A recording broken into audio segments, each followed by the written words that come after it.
Hello friends, welcome to ஈவாஸ் சென்னை சமையல். இன்றைக்கி சமையலில் என்ன பார்க்க போகிறோம் அப்படின்னா, பாஸ்தா பாயசம், கீர்னு சொல்லுவாங்க இல்லையா, அது எப்படி செய்யுதுன்னு பார்க்கலாம் வாங்க.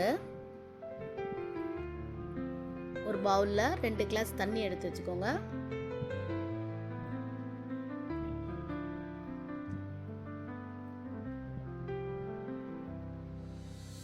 அதில் ஒரு 1/2 டீஸ்பூன் சால்ட் போடுங்க. தண்ணி நல்லா கொதித்ததும் பாஸ்தாவை, எந்த மாதிரியான பாஸ்தாவாக இருந்தாலும் ஓகே தான், அதை எடுத்து கொதிக்கிற தண்ணியில் போட்டு நல்லா பாயில் பண்ணுங்கள். நல்லா கொதிக்கட்டும். ஒரு 10லேருந்து 15 நிமிஷம் வரைக்கும் கொதிக்கணும். அது நல்லா வேகணும். பாஸ்தா வந்து உங்களுக்கு நல்லா ஒரு பிளாஸ்டிக் தன்மையாக இருக்கும், அந்த மாதிரி இல்லாமல் நல்லா கொதிக்கணும்.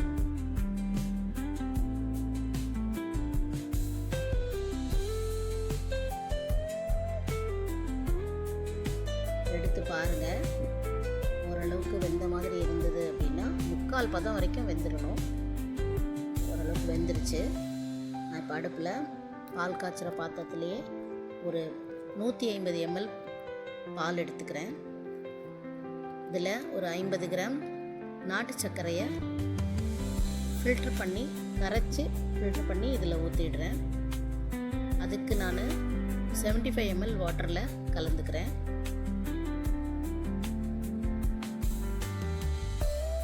ஃபில்ட்ரு பண்ணிவிடுவோம். அதில் டஸ்ட்டு கல் ஏதாவது இருக்கும், அதனால் அதை ஃபில்ட்ரு பண்ணி எடுத்து அதில் விட்டுக்கோங்க. பால் வந்து ஒரு மாதிரி லைட் ப்ரௌன் கலரில் இருக்கும். பால் கொதிக்கட்டும். நல்லா கொதி வந்துடுச்சு. இந்த நேரத்தில் அந்த பாஸ்தாவை அதில் போட்டுக்கலாம். வடிகட்டி பாஸ்தாவை நான் அதில் போட்டுக்கிறேன்.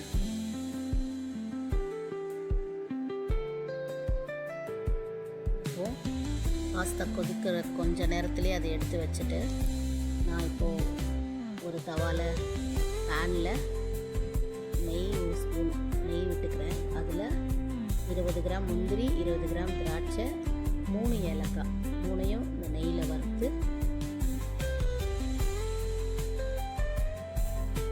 இந்த பாயசத்தில் ஆட் பண்ணிக்கிறேன். இப்போ இந்த பாஸ்தாவில் இதை போட்டுக்கலாம். அதுக்கப்புறம் நல்லா அதை மிக்ஸ் பண்ணிக்கோங்க.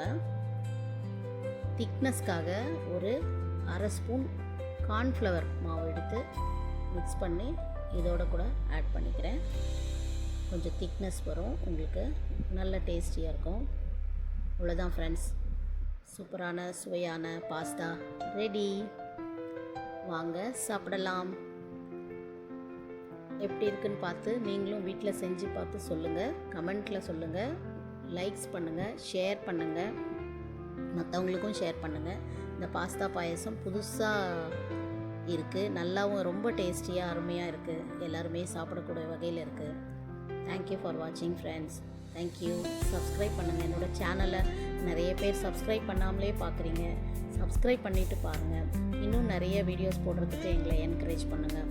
உங்களோட ஆதரவு எங்களுக்கு அதிகம் தேவை. நன்றி. Thank you friends. தேங்க்யூ ஃபார் வாட்சிங்.